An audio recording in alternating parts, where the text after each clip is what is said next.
In this new story, when people in the small town of Ashwood, Tennessee, talked about unsolved mysteries, they usually mentioned old disappearances, abandoned churches hidden deep in the hills, or the passenger train that derailed outside town in 1963.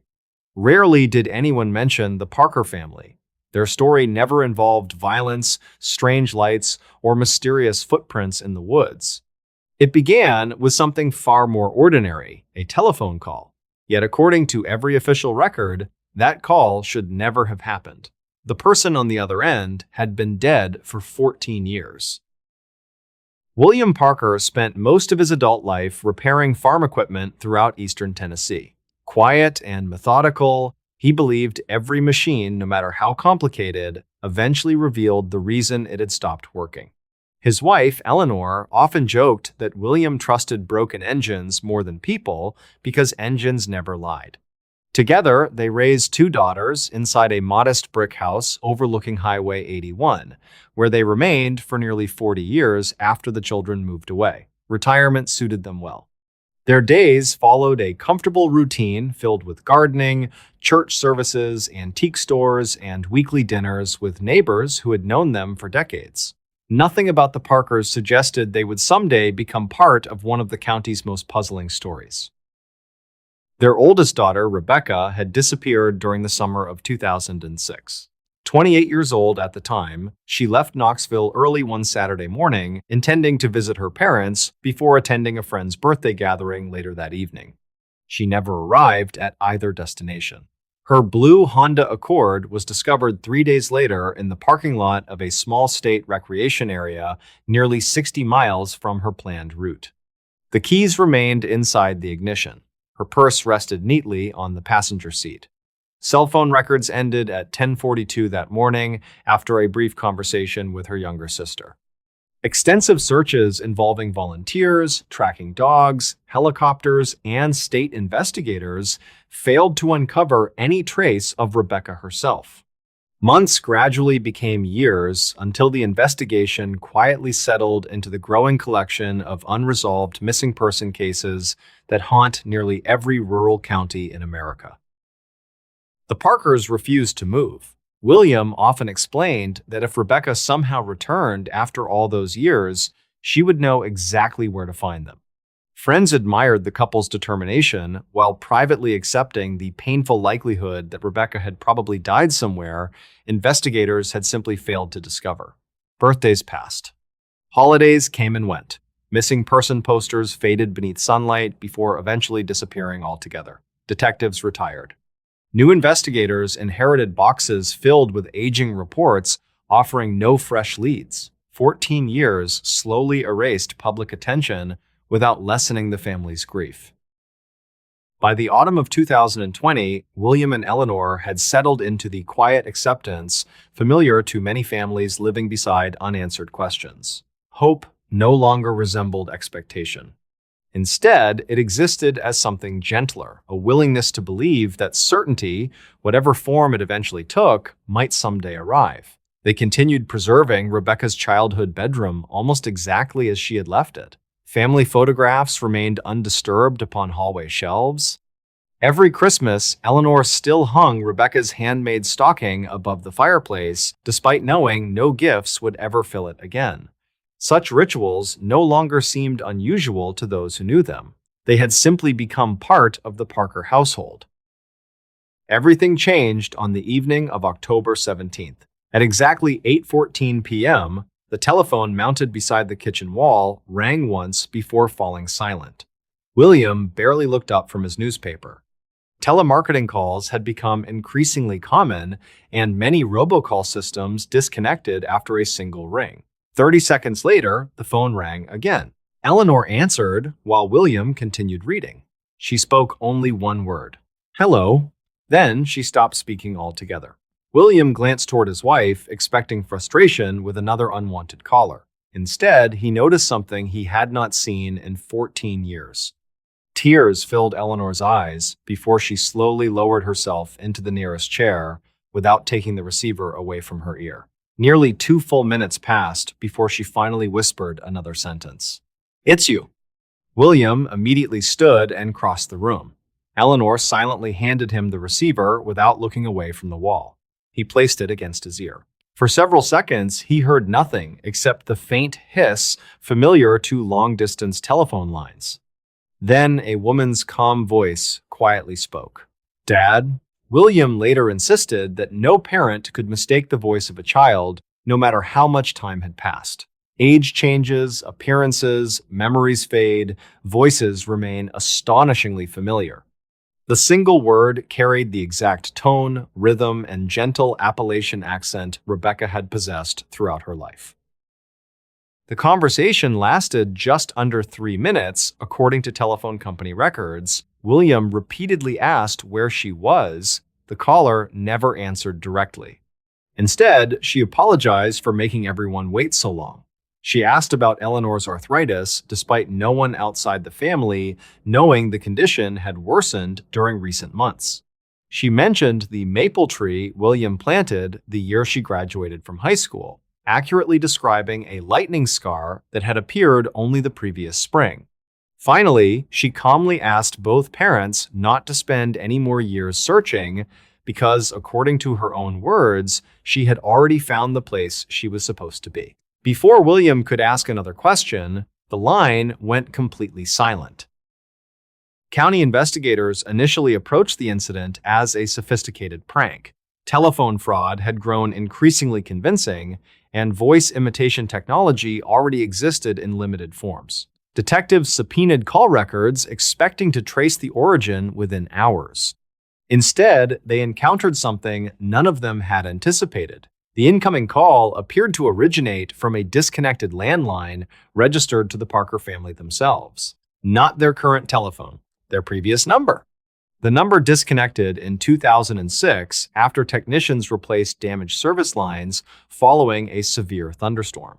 Telephone company archives confirmed the line had ceased existing 14 years earlier. No billing account remained active.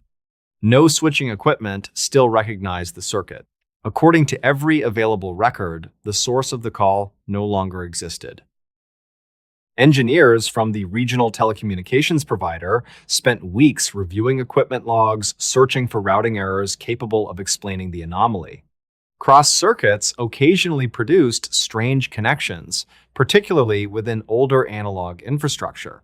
Digital databases occasionally misidentified originating numbers following maintenance work. Every reasonable explanation eventually collapsed. Network diagnostics confirmed the call had genuinely entered the telephone system, carrying an identification code belonging to equipment permanently removed from service more than a decade earlier. Even more unsettling, archived maintenance documents showed the physical cable associated with that number had been excavated and destroyed during highway construction in 2011. News of the unexplained call quietly spread throughout Ashwood. Some believed grief had distorted William and Eleanor's memories. Others suggested someone familiar with Rebecca had deliberately manipulated obsolete telecommunications records. Neither explanation satisfied investigators.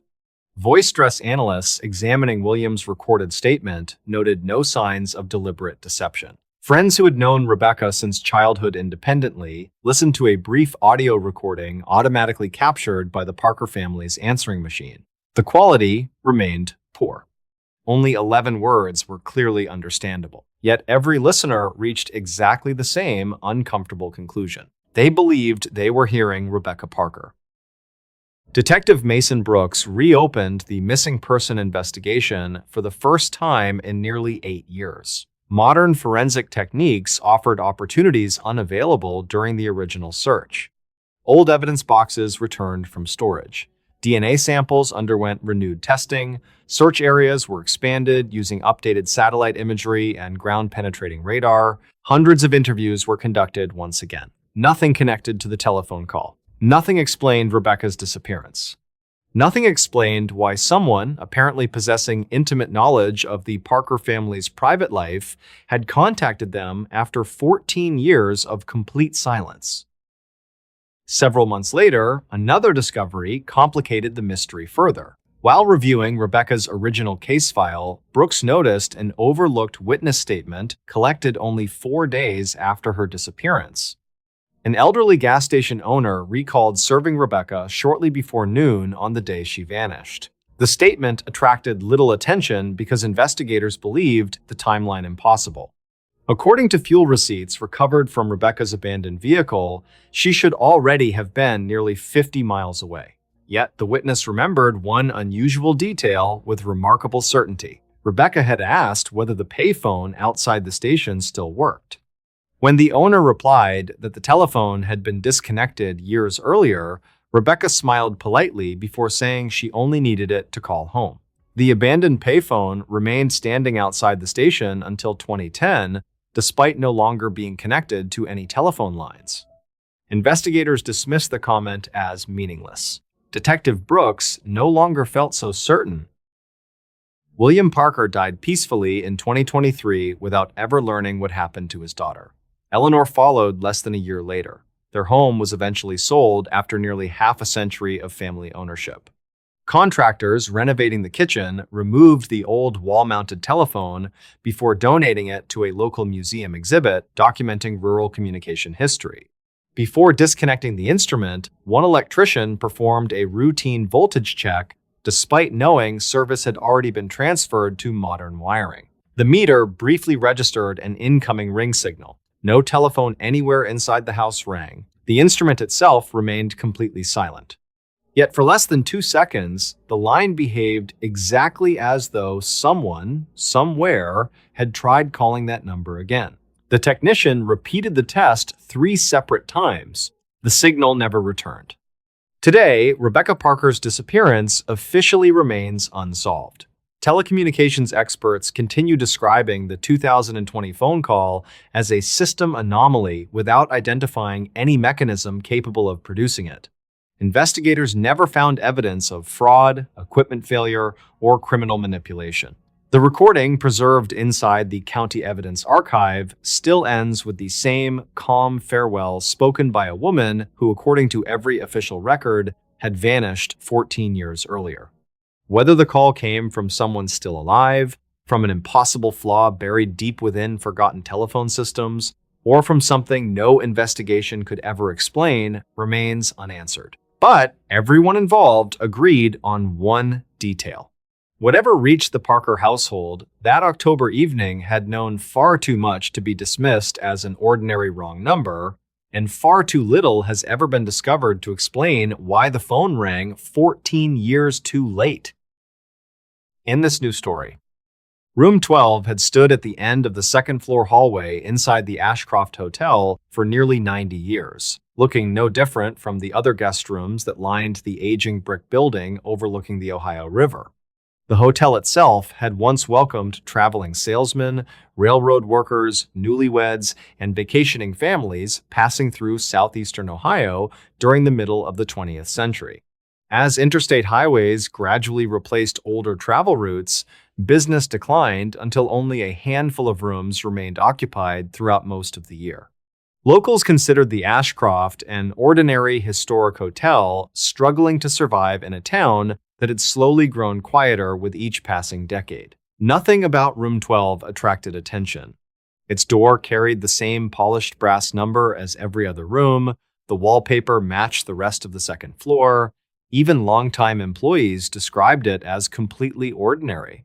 Yet, among those who had worked there for many years, one uncomfortable fact quietly circulated whenever new staff arrived. The last person to enter Room 12 alone was never seen again.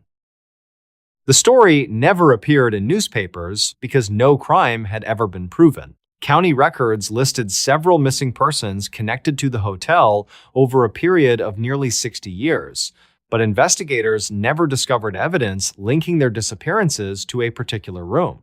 Most cases eventually became cold files after weeks of unsuccessful searches. Some missing guests were believed to have left voluntarily. Others may have encountered accidents somewhere beyond town. The hotel itself passed repeated inspections without revealing hidden passages, concealed exits, or structural abnormalities. Police officers searched every crawl space, basement wall, attic beam, ventilation shaft, and abandoned storage room several different times over the decades. Every search produced the same disappointing conclusion. Nothing inside the building explained why certain people simply ceased to exist after walking through the door of room 12. In the spring of 2021, Daniel Mercer accepted the position of assistant manager after retiring from nearly 35 years supervising maintenance operations for a regional hospital system. Practical by nature, Daniel viewed old buildings as collections of aging mechanical systems rather than mysterious places. Plumbing leaked because seals deteriorated. Electrical circuits failed because insulation cracked. Floors creaked because wooden beams shifted with changing temperatures. Throughout his career, he had listened patiently as coworkers blamed strange sounds upon ghosts inhabiting hospital corridors built generations earlier. Every unusual event eventually revealed an ordinary explanation. That philosophy followed him into retirement, making the Ashcroft Hotel seem like an enjoyable challenge rather than an intimidating workplace. The owners appreciated his experience restoring historic buildings, hoping careful renovations might attract tourists interested in local history. The Ashcroft retained much of its original character despite countless repairs. Brass chandeliers illuminated the lobby each evening with soft amber light. Hand-carved oak staircases curved gracefully toward the upper floors, where patterned carpets muffled footsteps beneath tall ceilings trimmed with decorative plaster molding. Narrow windows overlooked the river, while antique photographs lined the hallways, preserving images of bustling streets that no longer existed outside. Daniel admired the craftsmanship immediately. Modern hotels emphasized efficiency. The Ashcroft reflected an era when builders expected structures to remain standing for generations. Every repair revealed another example of remarkable workmanship hidden beneath layers of newer materials added over decades of maintenance. During his first several weeks, Daniel noticed nothing unusual beyond the predictable challenges facing any aging hotel. One boiler required replacement before winter. Several guest rooms needed fresh paint. The freight elevator occasionally hesitated between floors because original control components had become increasingly unreliable. Occupancy remained low enough that only 8 or 9 rooms typically hosted guests on weeknights. Room 12 rarely appeared on reservation schedules, not because anyone deliberately avoided renting it, but simply because travelers preferred recently renovated rooms overlooking the river. Housekeeping cleaned it every week, regardless of occupancy. Maintenance records showed no recurring plumbing, electrical, or structural problems. If anything, Room 12 demanded less attention than almost every other room in the building. Daniel first became aware of its reputation during a routine conversation with Martha Ellison, the hotel's senior housekeeper. Martha had worked inside the Ashcroft for nearly 43 years, beginning shortly after graduating from high school.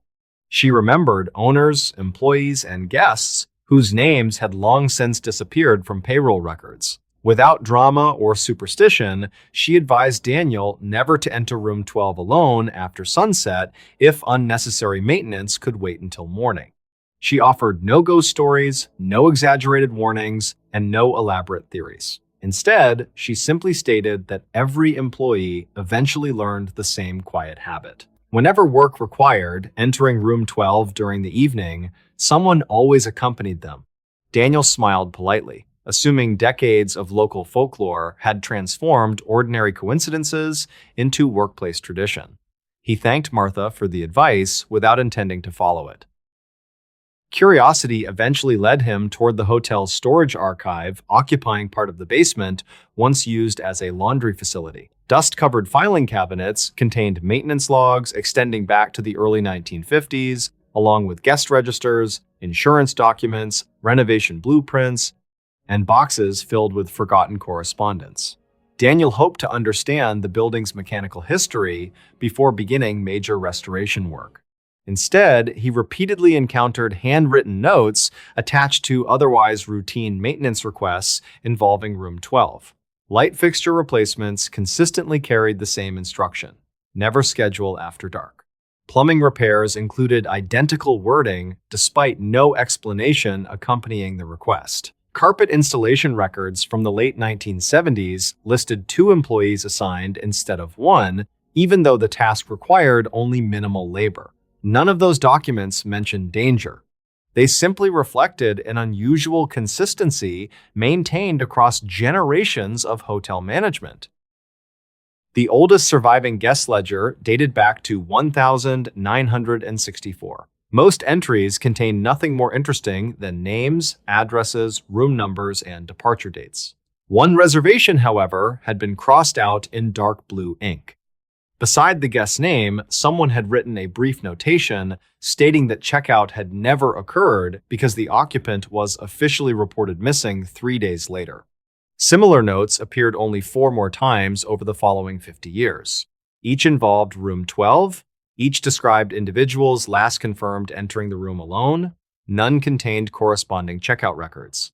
Daniel considered the pattern statistically unusual, but hardly impossible. Hotels occasionally became the final confirmed locations of people who later disappeared elsewhere. The documents proved only coincidence, not causation. Even so, he photocopied each page before returning them carefully to their original folders. Seeking additional information, Daniel visited the county sheriff's office, where archived case summaries remained available for historical research. Investigators had thoroughly examined every disappearance connected to the Ashcroft Hotel. Surveillance cameras installed during later years showed individuals entering the second-floor hallway, but never recorded anyone leaving room 12 afterward. Yet officers responding within minutes consistently found the room empty. Windows remained locked from the inside, the adjoining walls contained no concealed passages, fire escapes showed no signs of use. Thermal imaging, structural surveys, and repeated forensic examinations revealed nothing beyond ordinary construction. Detectives eventually exhausted every reasonable investigative technique without discovering a single clue explaining how someone could apparently vanish from a sealed hotel room. Daniel remained convinced technology, rather than folklore, would eventually solve the mystery. Historic buildings often concealed forgotten maintenance corridors, abandoned utility shafts, or undocumented renovations capable of confusing investigators. He installed new motion sensors throughout the hallway, inspected wall cavities using fiber optic cameras, measured room dimensions against original architectural blueprints, and even commissioned a laser survey comparing interior spaces with exterior walls. Every measurement matched perfectly. Room 12 occupied exactly the volume expected according to the building's design. No hidden chambers existed beneath the floor or above the ceiling. The mystery only deepened because every logical possibility quietly eliminated itself one after another.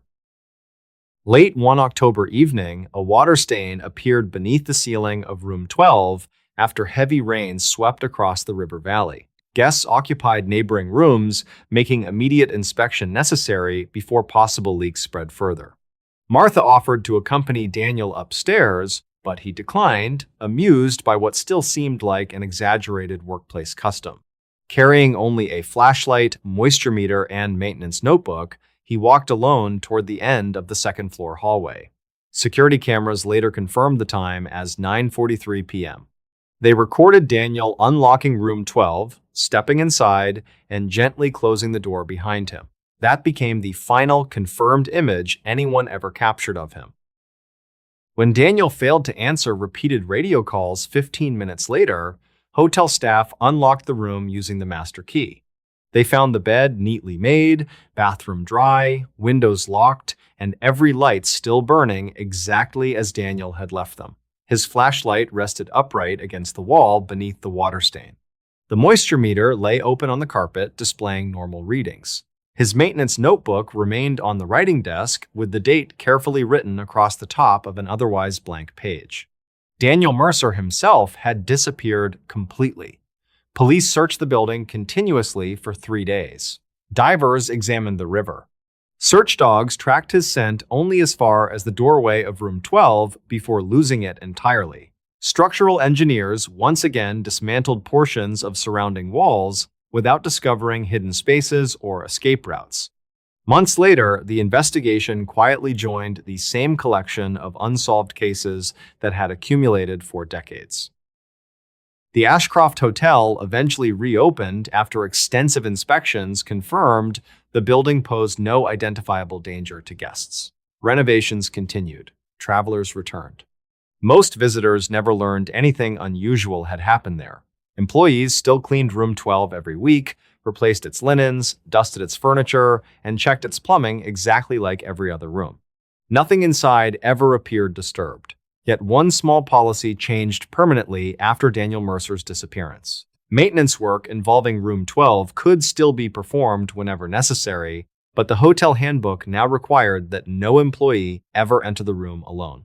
New staff occasionally laughed at the rule until longtime workers quietly pointed toward the framed photograph hanging inside the employee break room. Beneath Daniel Mercer's smiling portrait rested a single sentence added by unanimous agreement of everyone who had known him.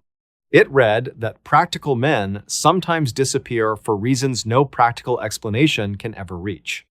More than 3 years later, the register at the front desk still listed room 12 as available every night, but experienced employees always noticed one peculiar detail before assigning it to a guest. Somehow, despite regular reservations appearing in the computer system, the room was almost always vacant by morning, with fresh towels folded neatly inside and the bed perfectly made as though no one had entered it at all. In this new story, for nearly 40 years, the McAllister home stood at the edge of a quiet neighborhood outside Franklin, Vermont, overlooking a stretch of maple woods that turned brilliant shades of orange every autumn. Built in 1972 by a local contractor, the two-story colonial house resembled dozens of others scattered throughout the county. Children rode bicycles along the narrow street every afternoon. Neighbors mowed their lawns on weekends. Families gathered for summer barbecues while the distant church bell marked each passing hour. Nothing about the property invited curiosity. It carried no reputation for tragedy, no whispered stories about strange lights or unexplained disappearances. Yet, after the winter of 2016, the house became known throughout the county for one impossible question. Why would an ordinary man voluntarily lock himself inside his own basement and never come back out? David McAllister had retired only 8 months earlier after spending 34 years repairing commercial heating systems across northern New England. His coworkers described him as practical to the point of stubbornness. If a furnace stopped working, David believed the answer always existed somewhere inside the machinery. Broken things could be understood, provided someone remained patient enough to examine every detail. That attitude shaped nearly every part of his life. His garage remained meticulously organized. Tools hung in perfectly straight rows above an immaculate workbench. Every receipt, warranty card, and instruction manual occupied labeled folders inside a metal filing cabinet. Nothing in David's personality suggested irrational behavior. He disliked mysteries because they implied someone had failed to gather enough information. His wife, Elaine, often joked that retirement worried David more than any mechanical failure ever could. After decades following structured schedules, he suddenly found himself with entire days free from responsibility. Friends encouraged him to travel, fish, or take up woodworking. Instead, David focused almost entirely on home improvement projects. He repaired aging windows, replaced sections of the roof, repainted bedrooms, and reorganized storage areas that had remained untouched for years. The largest project involved the unfinished basement beneath the house. Built almost entirely from poured concrete, it contained the furnace, water heater, electrical panel, and shelves crowded with decades of carefully labeled boxes. David planned to transform the space into a workshop where he could spend long winter afternoons restoring antique tools. Work progressed steadily through late autumn. Neighbors frequently saw David carrying lumber downstairs, while delivery trucks unloaded insulation, drywall, lighting fixtures, and new electrical outlets. Everything appeared ordinary until early December, when his routine quietly changed. Rather than inviting neighbors inside to admire his progress, David began avoiding conversations altogether. Deliveries were left on the front porch instead of being signed for personally. Evening lights remained on in the basement long after midnight. Elaine assumed her husband had simply become absorbed in another ambitious project. Retirement often encouraged harmless obsessions. She thought little of it until David started replacing every lock connecting the basement to the rest of the house. The first new lock appeared on the basement door leading from the kitchen. A heavy-duty deadbolt replaced the simple latch originally installed when the house was built. Days later, another lock secured the exterior bulkhead entrance opening into the backyard. Finally, David installed thick steel slide bolts along the inside of the basement stairwell door. When Elaine asked why such precautions seemed necessary, David answered calmly that certain doors should remain closed once they were properly secured.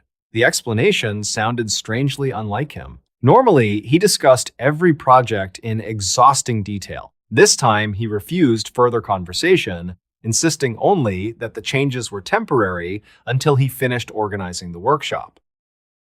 Christmas approached with unusually heavy snowfall, blanketing Franklin beneath nearly 2 feet of fresh snow. Family gatherings continued as planned, though relatives later remembered David appearing distracted throughout the holiday meal. He smiled politely, participated in conversations, and exchanged gifts with grandchildren exactly as expected. Yet several times during the afternoon, he quietly excused himself to check the basement door. Each visit lasted only seconds before he returned upstairs looking noticeably relieved. No one questioned the habit. Many homeowners worried about frozen pipes during severe winters. David's behavior seemed unusual, but hardly alarming. Everything changed 3 days after New Year's Day. Elaine awoke shortly before 7 to discover David already dressed, sitting alone at the kitchen table with a handwritten envelope resting beside his coffee cup. Before she could ask what he was doing, he stood, kissed her gently on the forehead, and handed her the envelope. According to Elaine's later statement, David calmly explained that he needed to spend some time in the basement and asked her not to unlock the door, regardless of what she might hear. He insisted no one should call the police immediately because everything would eventually make sense. Before Elaine could respond, David carried a toolbox downstairs, closed the basement door behind him, and locked every bolt from the inside. At first, Elaine assumed her husband simply wanted uninterrupted time to complete another renovation project. She opened the envelope, expecting instructions about plumbing or electrical repairs. Instead, she found only a single handwritten sentence. "If I ask to come back upstairs, don't believe me." Confused, Elaine approached the basement door and called David's name. He answered immediately. His voice sounded perfectly normal. He apologized for frightening her and repeated that she must not open the door until he knocked exactly 3 times, followed by one long pause. Any other pattern, he warned, should be ignored. Before Elaine could ask another question, footsteps retreated deeper into the basement. Silence followed. The first several hours passed uneventfully. Occasional sounds drifted upward through the floor, hammering, boxes being moved, the hum of power tools. Everything resembled ordinary workshop activity. Around lunchtime, the noises stopped completely. At approximately 2:30 that afternoon, Elaine heard 3 rapid knocks against the basement door. She immediately reached for the handle. Then she remembered David's note. The pattern was wrong. There had been no long pause afterward. Only 3 quick knocks. Nothing else. Several minutes later, someone began knocking again. This time, the pattern changed. 2 knocks. Silence. 5 more knocks. Another pause. Then, a calm voice called through the door. It sounded exactly like David. He quietly apologized, claiming he had forgotten the correct signal. He asked Elaine to unlock the door because he had accidentally trapped himself beneath a heavy shelf. She stepped closer. Something about the request felt wrong. David had installed those shelves himself. They were bolted directly into concrete walls. They could not simply fall over. Elaine refused. The voice remained silent for nearly an hour. Then the scratching began. Slow, steady, almost as though someone dragged heavy furniture across the concrete floor beneath the kitchen. The sound continued until well after sunset. Concern eventually overcame caution. Elaine called their son Michael, who arrived with two neighboring residents shortly before 9 that evening. Together, they stood outside the basement door, discussing whether David might genuinely require medical assistance. As they debated, everyone heard footsteps climbing the wooden stairs from below. The footsteps stopped directly behind the locked door. David's voice calmly greeted each person by name. He laughed softly before asking why they refused to let him out. Michael immediately reached toward the deadbolt. Elaine grabbed his arm. She reminded him of the note. For several long seconds, no one spoke. Then, David's voice quietly said something that froze everyone standing in the kitchen. He thanked Elaine for remembering. The footsteps slowly descended back into the basement. Police arrived less than 20 minutes later. Officers repeatedly ordered David to unlock the door. No response came. Concerned about a possible medical emergency, they forced the door open shortly after 10. The basement lights remained on. Every tool rested neatly in its proper place. Fresh sawdust covered the workbench. David's toolbox sat open beside an unfinished wooden cabinet. The room was completely empty. Investigators immediately searched every corner of the basement. Concrete walls showed no hidden passages. Small basement windows remained locked from inside. The exterior bulkhead door still contained every lock David had installed, all secured exactly as before. There was only one entrance, the one police had just forced open. According to everyone present, David McAllister could not have left without passing directly through the officers waiting upstairs. The investigation continued for nearly 18 months. Structural engineers confirmed no concealed spaces existed beneath the foundation. Ground-penetrating radar revealed solid earth surrounding every basement wall. Search dogs tracked David's scent only as far as the center of the basement, before stopping completely. Forensic testing uncovered fingerprints, boot prints, and DNA belonging exclusively to David and immediate family members. No signs of violence appeared anywhere inside the house. Financial records showed no preparations for voluntary disappearance. His passport, wallet, medications, and winter coat remained upstairs exactly where he had left them that morning.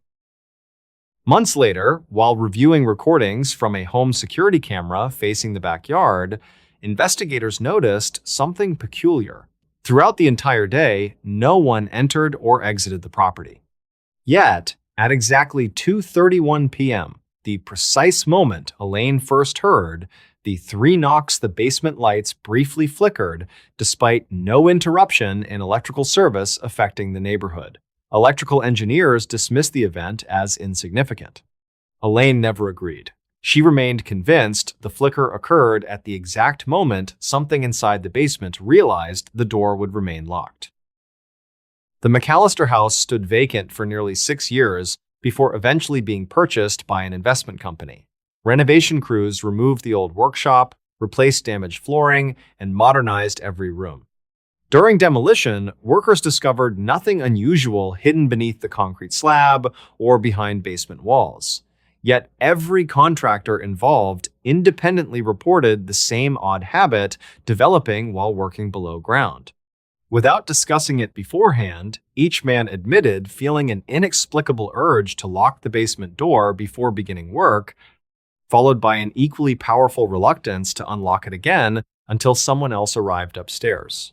None could explain the feeling. None claimed to see anything unusual. They simply described a quiet certainty that whatever remained safest on one side of the door should probably stay there. Today, David McAllister's disappearance remains officially unsolved. Law enforcement continues listing him as a missing person, despite exhaustive searches yielding no trace of his whereabouts.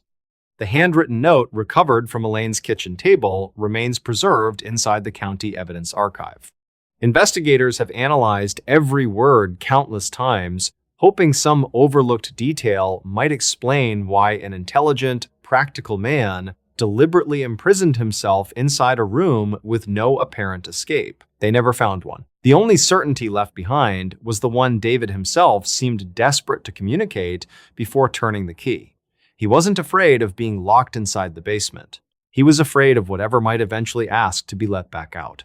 In this new story, for nearly 30 years, the Carter Motel stood beside U.S. Route 62, just outside the small town of Red Pine, Oklahoma. Built in 1969, it was exactly the sort of roadside motel thousands of travelers passed without a second glance. 12 identical rooms formed a single-story rectangle around a gravel parking lot, illuminated by flickering sodium lights. A faded neon sign buzzed quietly above the office entrance every evening, advertising vacancy even when every room had already been rented. Long-haul truck drivers often stopped there for a single night before continuing west.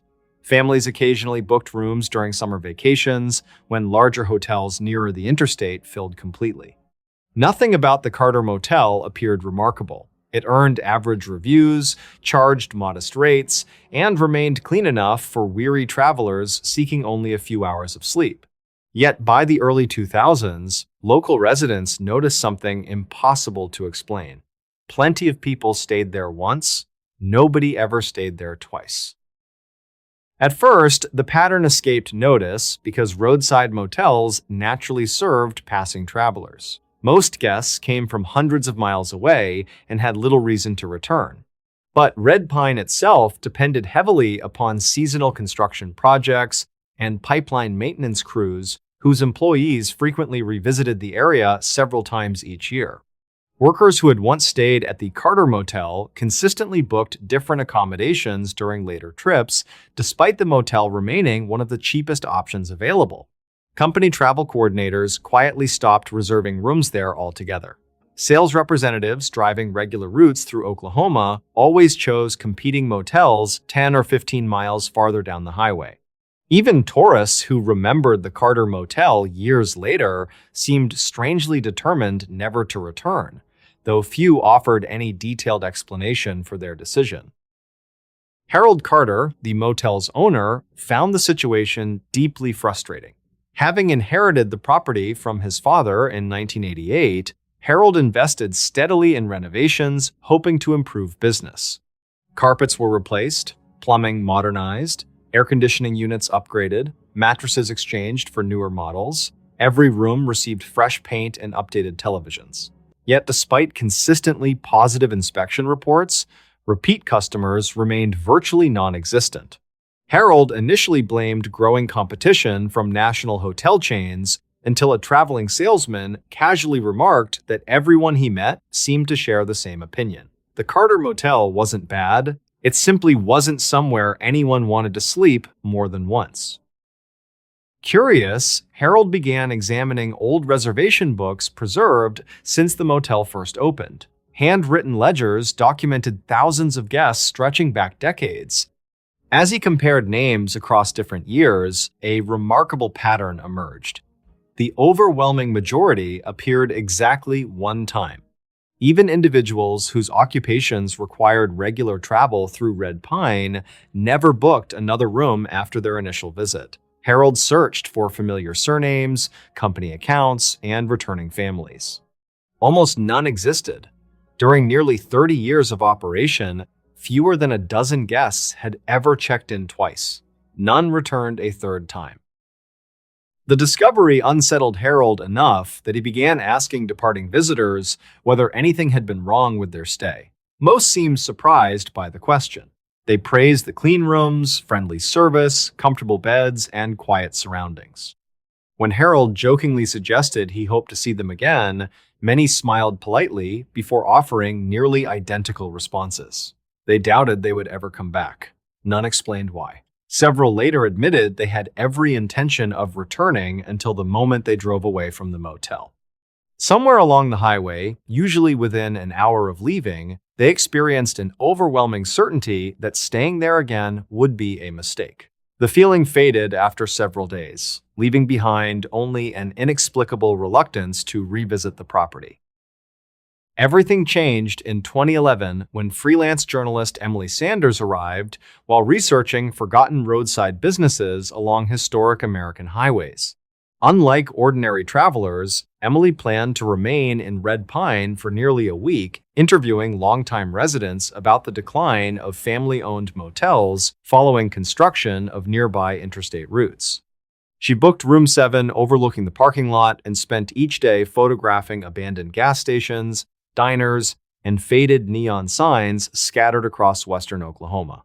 Nothing about the Carter Motel initially attracted her attention beyond its vintage architecture and unusually complete collection of historical records that Harold happily shared.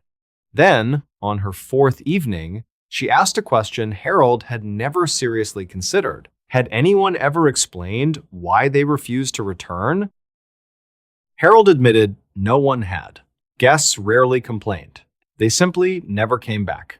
Intrigued, Emily decided to investigate further. She contacted several former visitors whose names appeared inside decades-old guest registers. Many agreed to brief telephone interviews after learning she researched roadside Americana rather than paranormal folklore. Their responses proved remarkably consistent. Everyone remembered sleeping well.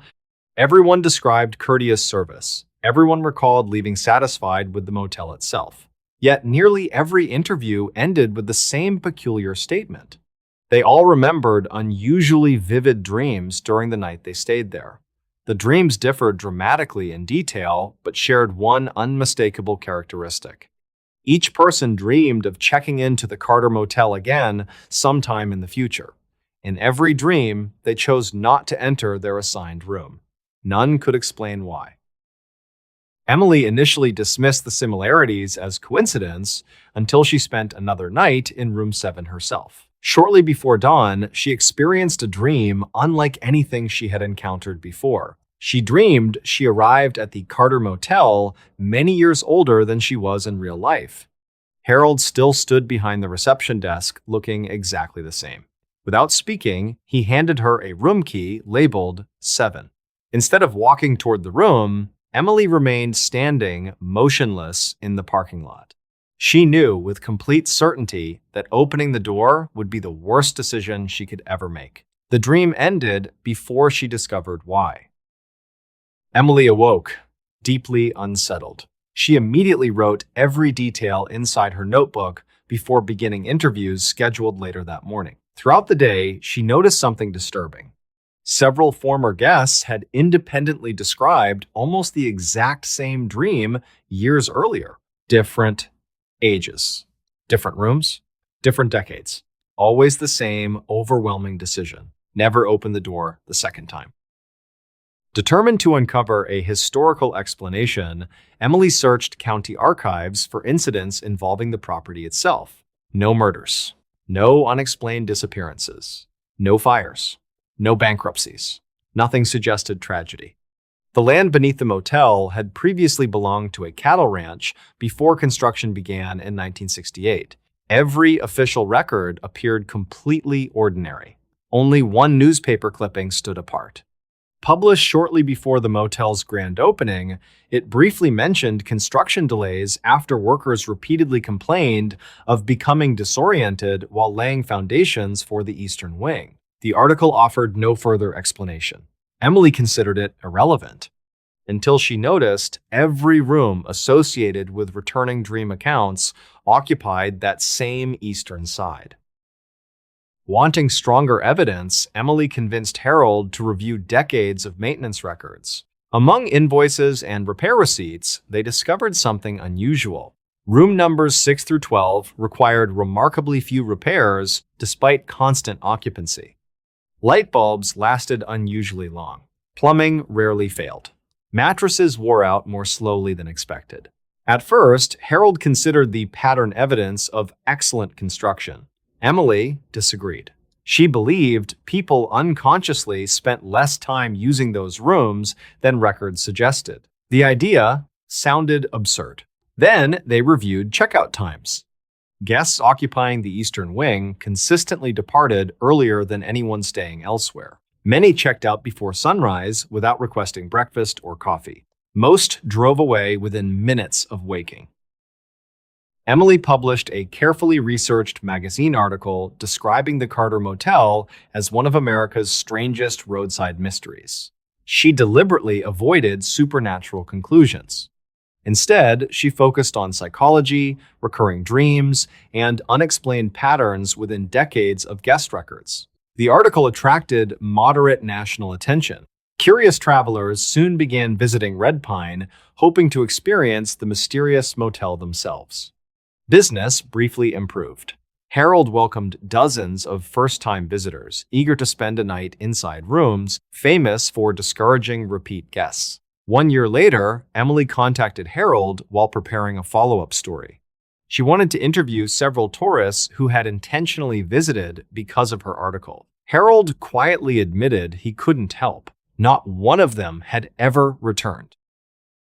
In 2018, Harold finally retired and sold the Carter Motel to an investment company planning extensive renovations. The new owners modernized every room, replaced furniture, installed electronic key cards, expanded the parking lot, and even changed the property's name to Pine Ridge Lodge, hoping to distance themselves from old local legends. Management expected the renovation to erase decades of strange reputation almost overnight. It didn't. Reservation software soon revealed the exact same pattern Harold had documented years earlier. Guests praised the improvements. Online reviews remained consistently positive. Repeat bookings almost never occurred. Corporate analysts blamed competition, seasonal traffic patterns, and changing travel habits. None successfully explained why customer loyalty remained statistically lower than nearly every comparable motel in Oklahoma. Today, the building still welcomes travelers passing through Red Pine. Few visitors know anything about the old Carter Motel or the quiet mystery surrounding its guest records. Most enjoy an uneventful night's sleep before continuing their journey the following morning. Yet, hospitality researchers examining historical reservation data continue pointing toward one remarkable statistic. Across more than 5 decades, tens of thousands of people have spent exactly one night inside those 12 rooms. Almost none have ever chosen to return, despite leaving satisfied with every measurable aspect of their stay. Whether the explanation lies somewhere within human memory, an unusual psychological phenomenon connected to a single unforgettable dream, or something stranger that quietly convinces travelers they have already escaped whatever awaited them during a second visit, remains unknown. The only fact supported by every surviving reservation book is the same one Harold Carter noticed long before anyone else. People checked in once, nobody stayed at the Carter Motel twice, in this new story. Gray Haven, Montana, never appeared on most maps until someone zoomed in far enough. Fewer than 1,200 people lived there, tucked between rolling ranch land and the foothills of the Rocky Mountains, where winters arrived early and stayed longer than anyone wanted.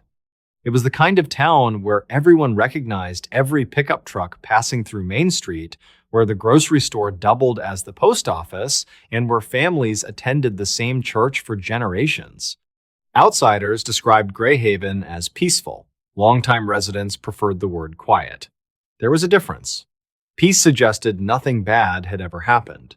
Quiet suggested something had happened long ago, and everyone had silently agreed never to mention it again. By the spring of 2021, one retired newspaper editor finally admitted what many older residents had quietly believed for decades. Gray Haven had spent nearly 50 years hiding the truth about one terrible night.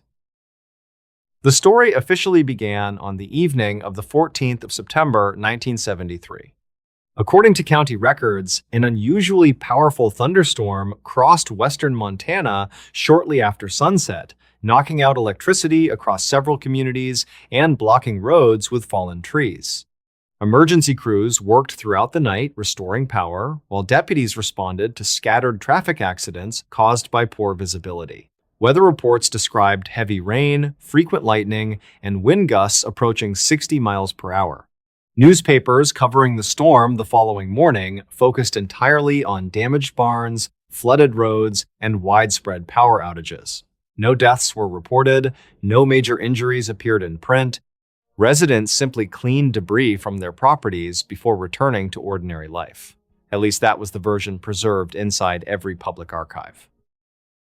For decades, no one questioned it. Children born after the storm grew into adults without ever hearing anything unusual about that September night. Greyhaven expanded slowly as new families arrived, seeking quieter lives away from larger cities.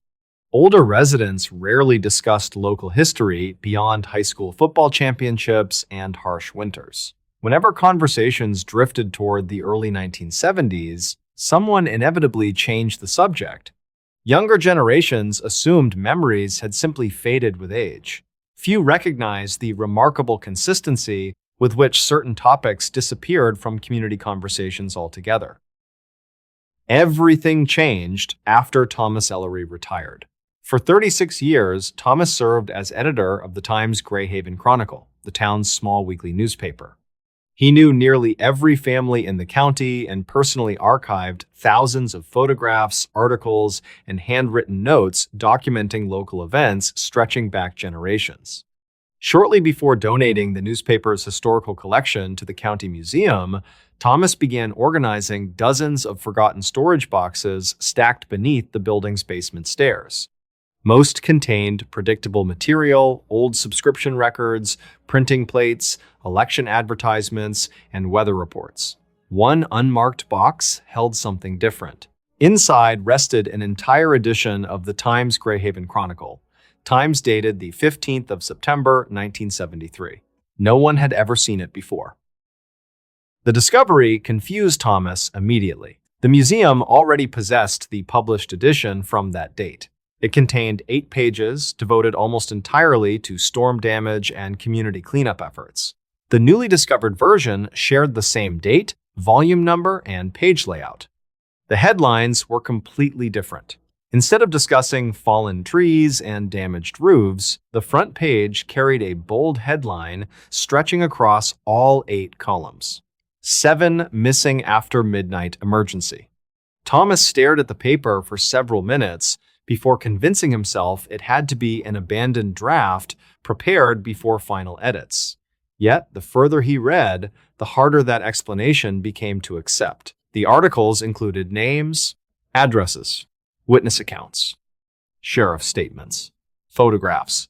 Every page appeared fully prepared for publication.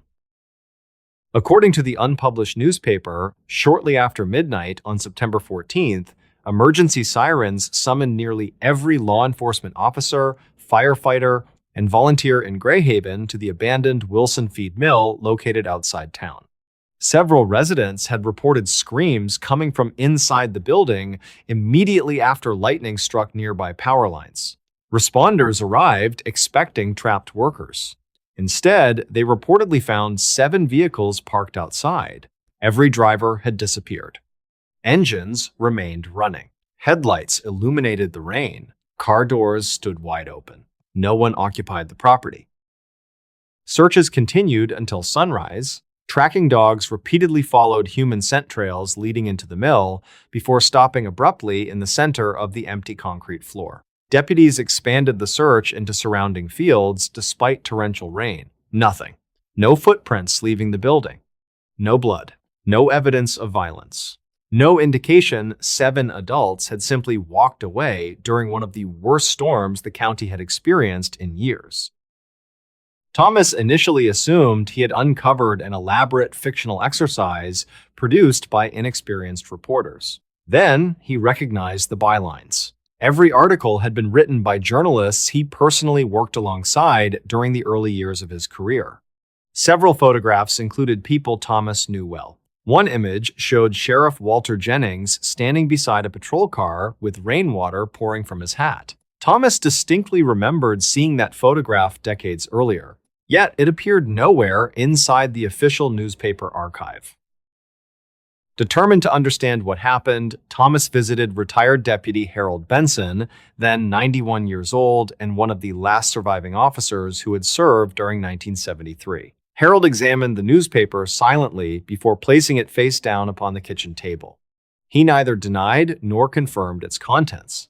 Instead, he quietly asked Thomas where the paper had been found. When Thomas explained about the basement archive, Harold closed his eyes for several moments. Finally, he spoke. He admitted the newspaper had originally been scheduled for publication. It never reached the printing press.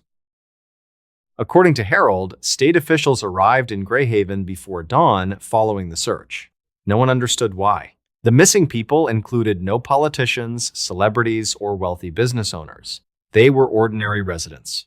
A mechanic, a school bus driver, a ranch hand, a waitress, a telephone repairman, a married couple returning home after dinner. State investigators immediately assumed control. Every local deputy signed unusually strict confidentiality agreements. The newspaper surrendered its photographs. Within 24 hours, entirely new articles replaced the original edition. Officially, nothing unusual had happened beyond storm damage. Thomas found the story difficult to believe. Government agencies occasionally restricted information during major criminal investigations. Completely replacing an entire newspaper edition seemed extraordinary. Harold merely nodded.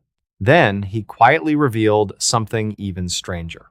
The 7 missing residents never appeared inside official missing person databases. Legally, they no longer existed. Birth certificates remained. Marriage licenses remained. School records survived. Everything after September 14th quietly disappeared. Over the following months, Thomas interviewed nearly every surviving resident old enough to remember that week. Most refused. Several abruptly ended conversations. Others admitted remembering emergency vehicles racing toward the Wilson feed mill before dawn. One elderly volunteer firefighter recalled spending nearly 6 hours searching inside the empty structure. He remembered one detail with remarkable clarity. Every clock inside the building had stopped at exactly 12:43. Battery-powered flashlights also failed simultaneously for several minutes despite working normally afterward. No one ever explained why. County archives produced additional inconsistencies. School attendance records listed 7 students permanently withdrawing during the following week. Church directories skipped several family names without explanation. Property tax rolls transferred ownership of abandoned homes directly to distant relatives without probate proceedings normally required after disappearances. The paperwork appeared legally complete. The reasons behind it had vanished. Thomas eventually gained access to state correspondence through public record requests. Most documents contained predictable bureaucratic language. One heavily redacted memorandum dated the 18th of September 1973 stood apart. Only a handful of sentences remained visible. One line read, "Community stability depends upon maintaining the official narrative." Another simply stated, "No additional public searches are authorized." The remainder remained permanently blacked out. Curiosity eventually drew Thomas toward the abandoned Wilson feed mill itself. Decades had transformed the property into little more than collapsing concrete walls surrounded by cottonwood trees and tall grass. Nature had reclaimed almost everything. Inside, broken machinery rusted beneath a partially collapsed roof where sunlight filtered through missing beams. Nothing suggested 7 people had supposedly vanished there. While photographing the interior, Thomas noticed faint writing scratched into one concrete support column. Years of weather had nearly erased it. After carefully brushing away dirt, only 6 words remained readable. "We never made it back home." Investigators later confirmed the scratches predated the building's closure by many years. They could not determine who carved them. Thomas never published his findings while alive. Friends claimed he feared reopening wounds older residents had spent lifetimes trying to forget.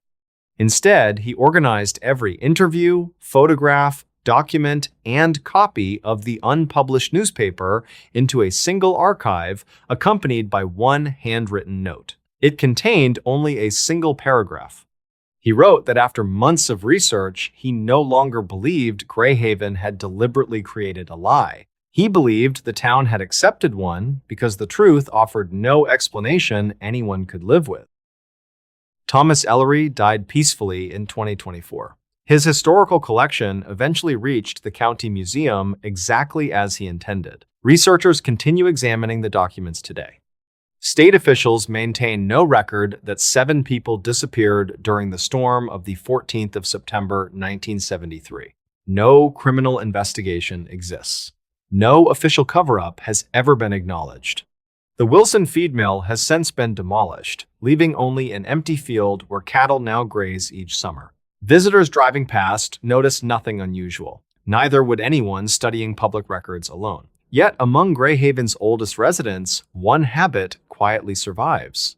Every year, shortly before midnight on September 14th, porch lights across town are left burning until sunrise. No one organizes the tradition. No one publicly discusses its purpose. When younger neighbors ask why every light remains on during an otherwise ordinary autumn night, the older residents simply smile, glance toward the empty field beyond town, and answer with the same carefully chosen words they have repeated for decades. Some nights are easier to survive than they are to remember.